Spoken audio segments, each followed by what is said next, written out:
First step is to make a plan, to come up with some sort of a plan. I think that Whitney describes planning the best when she says, if it's not written down, it's not a plan. It's an idea. And that's going to be really important. So we're going to just prioritize this time. We're going to go through and we're going to make a plan for the holidays. Now, first thought is some resistance to the idea of making a plan, because how could I possibly make a plan? I don't know what's going to happen. I don't know where I'm going to be. I don't know what food they're serving at all these parties I'm not going to go to. There's too much information. I'm just going to make the choices moment by moment. Not a great idea. That's how we did it in 2018, remember? And we didn't like how that went. So we're going to go for something different this year. The 2019 holidays, just pushing barely into 2020. So one of the thoughts that a lot of people have, myself included, going to the holidays, I'm going to be constantly surrounded by food. Every second it's going to be there. The temptation is going to be nonstop from November 21st to January 2nd. I'm just going to be bombarded with this food. I've got hundreds of holiday parties to go to. There's just no way I could be strong enough throughout this entire period of time. Until I really start to say, okay, what do I have and on what dates? Let's get a calendar and put this together. And all of a sudden, my hundreds of holiday parties maybe turn out to be 6. My every second I'm going to be surrounded by chocolate turns out to be not quite so intense. So let's do that first. You'll see on your guide, on your pen to paper guide, that you've got this list, and it's just for you to go through your calendar. I think there are 8 spots on there. If there are more, I'm happy to send you another copy of this, or you can just print it again. But you can just go through the 8 spots on there and just say what the event is, what the date is for that event, and what time it is. So you're really specific about that. And then you're going to come up with a plan. Not right now. So right now there's those plan boxes, but you're just going to leave those blank for the moment. And we'll go through that in just a bit. Once you have your dates, you are going to imagine that it's January 2nd, 2020. Close your eyes if you need to. Get into that space. Be that person. What's it like to wake up in the morning, to get out of bed, to pull those sheets off, to walk into the bathroom and see the scale? Stand on the scale. You're looking down at it. What number do you see? How does that make you feel? Maybe imagine standing against the bathroom sink. You got both hands on there. You're looking at yourself like this right in the mirror. Do you like what you see? Who is it that's there in the mirror? Is it the same person that was in 2019? Is it someone different? How do you like how they showed up? Did you have your own back? Were you supportive of yourself? Did you fall down on the job? Did you make a plan? What's your overall feeling about the holidays? You kind of get into that space of like, okay, who do I want to be on January 2nd? Then from that space, now you're going to go back and you're going to make your plan. Okay, what do I want to eat? We're doing this as sort of an upper brain, lower brain game.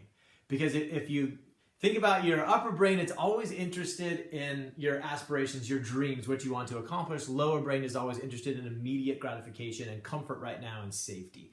Both of them are super helpful. Both of them love you. Both of them trying to serve you, but they just got different agendas. One is trying to live your biggest life, reach your full potential. It's interested in self-actualization and contribution to society. The other is interested in keeping you really safe, free from danger, comfortable, and they just collide a bit. So when we look at the holidays, what we want to do is go to the future, get in touch with that person, get into our upper brain, and then make this plan from our upper brain.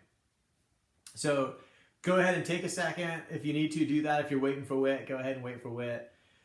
But you're just going to fill all this in. What is my plan for this time period? So once you have your plan, you know, because you've had plans before, that you don't feel like executing them when it comes time to execute them. So just expect that. Be aware that that's the way it's going to be. It's that conflict, lower brain, upper brain. So we want to be aware sort of the lower brain strategy. It always wants the same thing. It always wants comfort. It's always saying, oh, you have a plan of what to eat? Quit. Quit the plan. Quit being healthy. Quit on your aspirations. Quit on your dreams. Just stay here. Stay safe. Stay comfortable. This is where we want to be. So when you start recognizing those quits, you can know when your lower brain's talking to you. So you might hear a few different thoughts popping into your head. Why are we even doing this? Why not just eat the food so we can connect with the people that we focus on connecting with? Why do we think this time's going to be different? Why does it even matter? What's the difference if I just eat a little bit? You got all these questions that your lower brain is going to ask in an effort to make you quit. And so you are going to want to be able to answer. Why are we doing this? To be healthy is probably not going to get it done. And so what you want to do is go through and find your real why. Find out why you're doing these things. I want to be healthy. Why do I want to be healthy? Well, because I can do more things. Why do I want to do more things? Well, because I want a greater experience in my life. I want to, go out. Why? Why does that matter? Well, I think I only get one ride on this circle, and I want to make the most of it. Maybe even go one step further. Why? Because I don't want to be 90 and regret the way I chose to live my life. Man, those last two are getting a little bit more powerful. I've only got one trip. I want to make the most of it. I don't want to be on my deathbed wishing I had done things differently. Those are more powerful than to be healthy. And so that's the idea of the second part, is to really dive in, find your why, not just like find your why, that's so popular to say in every motivational video, but to actually be able to answer the question when your brain says, why not just quit? You gotta have something that you're gonna say back that your brain is gonna be like, yes, I agree. That's the direction we need to go. Last piece of this puzzle, we're gonna plan for the unexpected.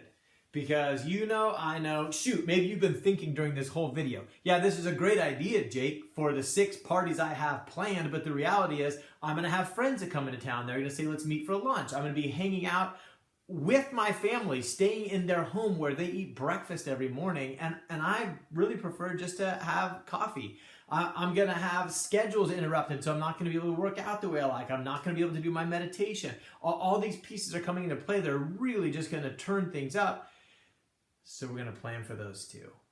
We're just going to make some obstacle plans. And so the last place on your pen to paper guide, it just says, hey, go through it and let's look at some possible obstacles that might come up that we don't know the details for. I can't put the date, the time, or whatever is going to happen, but someone might come and invite me to lunch. If they do invite me to lunch, how do I want to show up in that obstacle? Ask yourself again, why do I want to show up that way? If I go to the future and I look back, how will I have wanted to show up in that? Is that the kind of opportunity that pops up where I say, yeah, you know what? That was more important than what I was planning to eat. That's a good miss. I go off my plan and that's a good reason. Or is it like, you know what? No, I'm not falling for that. I'm not going to go off my plan. I'm committed to this no matter what. In such a way that when you look back at it from January 2nd, it's not that you weigh a certain amount or you did it a certain way. It's that you're not going to beat yourself up because you made your plan from there looking back. And so do you put on some weight over the holidays? I don't know. Maybe that's the plan you come up with. Do you lose weight over the holidays? Yes, possibly. And do you maybe miss out on a few experiences because of that? Maybe you do. But whatever choice you make, you're going to make it up front. And on January 2nd, you're going to be able to say, no matter what the result, you know what? I made a plan and I stuck to it. And I'm proud of myself for doing it. And if I don't like the result, I'll just make a different plan for the next holiday season.